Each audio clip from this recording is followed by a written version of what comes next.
হে জগতবাসী, আজ আমি শামীম আলী চিশতি আপনাদের সামনে একটি আলোচনা নিয়ে আসলাম। সে আলোচনাটি হলো যে আমরা কি করতেছি, যে কোরআনকে না বুঝে আমরা কিছু কিছু ভুল করে যাচ্ছি। সেই ভুলগুলো হলো, দেখা গেছে কোরআন পড়ব, হাদিস পড়ব, নামাজ পড়ব, রোজা রাখব, হজ জাকাত করব, ব্যাস আমাদের সমস্ত ইবাদত এতটুকু করলেই শেষ।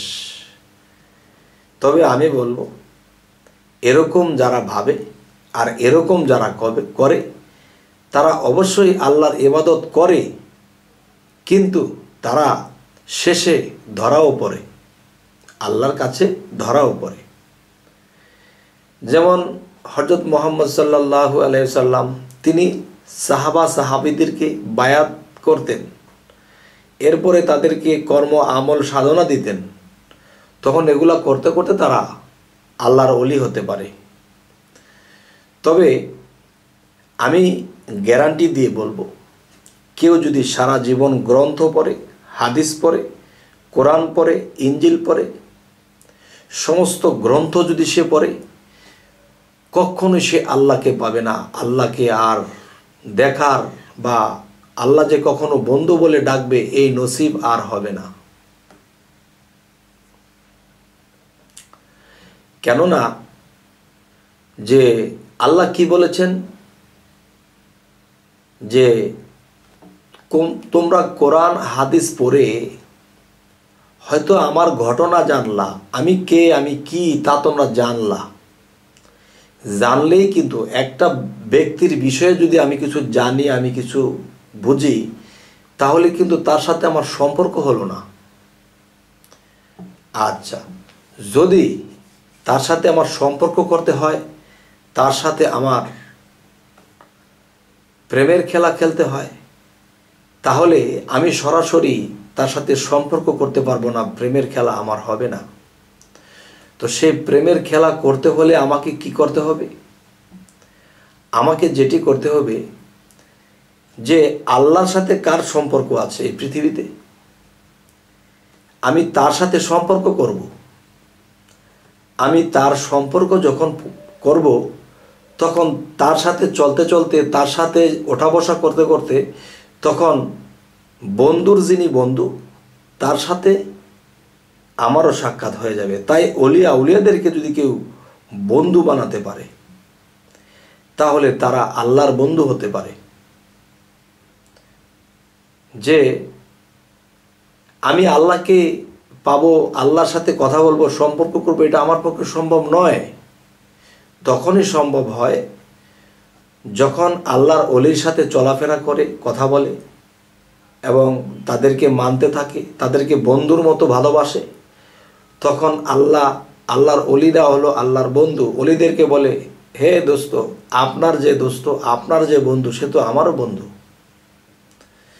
তাহলে বোঝাতে চাই, আমরা গ্রন্থ পড়ব, কোরআন হাদিস সমস্ত কিছু পড়ব, কখনো আল্লাহর সাথে সম্পর্ক করতে পারবো না। আল্লাহর সাথে সম্পর্ক করতে হলে আল্লাহর সাথে যার বন্ধুত্ব আছে, তার সাথে যদি আমি বন্ধুত্ব স্থাপন করতে পারি, তাহলে আল্লাহর বন্ধু আমি হয়ে যাব। কারণ বন্ধুর বন্ধুই কিন্তু বন্ধুই হয়। তাই বলা হয়েছে যে আমার চাচাগুরু একটি জায়গাতে বলে গেছে যে মানুষ ছাড়া তোমরা কখনোই আল্লাহ পাবা না। যদি আল্লাহকে চাও, আল্লাহকে যদি পেতে চাও, তাহলে মানুষের সঙ্গ ধরো। সেই কথাটি হলো, মানুষ থুয়া খোদা ভজ, এই মন্ত্রণা কে দিয়াছে? মানুষ ভজ, কোরআন খোঁজো, পাতায় পাতায় সাক্ষী আছে। খোদাই নেহি ছায়া কায়া, স্বরূপে ধরেছে মায়া, রূপে মিশে রূপের ছায়া, ফুল কলি ছয় প্রেমের গাছে। আরব দেশে মক্কার ঘর, মদিনায় রাসূলের কব্বর, বাইতুল্লাহ শূন্যের পাথর, মানুষে সব করিয়াছে। মানুষে করেছে কর্ম, কত পাপ আর কত ধর্ম, বুঝিতে সেই নিঘুর মর্ম, মন মহাজন মধ্যে আছে। এবার খুলবে যখন দিলের কপাট, দেখবে তবে প্রেমের হাট, মারেফত সিদ্ধের ঘাট, সকলই মানুষের কাছে। এবার সৃষ্টিরও আগে পরোয়ারে মানুষের রূপ নেহার করে, ফেরেশতারা যাইতে না রে, মানুষ তথায় গিয়াছে রে। ওরে মানুষের সঙ্গ লইয়া পৃথিবীতে জন্ম হইয়া, খেলতে হইল মানুষ লইয়া, জাত বিনি কি জাত বাসে। এবার মানুষের ছবি আঁকো, পায়ের দুলি গায়ে মাখো, শরীয়তটা সঙ্গে রাখো, তত্ত্ব বিশদ গোপন আছে।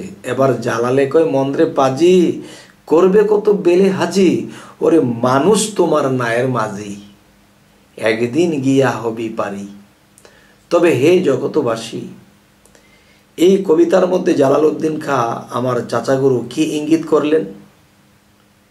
যে কেউ বলতেছে নামাজ পড়বো, রোজা করব, কোরআন পড়ব, তাই তো আল্লাহ খুশি হয়ে যাবে। না বাবা না, যে কোরআনটা কেন পড়তেছি? আল্লাহ সম্পর্কে জানতে, নবী সম্পর্কে জানতে, সৃষ্টি সম্বন্ধে জানতে, এবং আল্লাহ কি বলেছে তা মানতে। শুধু পড়লেই হবে না। আমি প্র্যাকটিশন এনেছি ধানমন্ডি এলাকা থেকে, 2500 টাকা ভিজিট দিয়ে আমি ডাক্তারকে দেখে একটা প্র্যাকটিশন আনছি।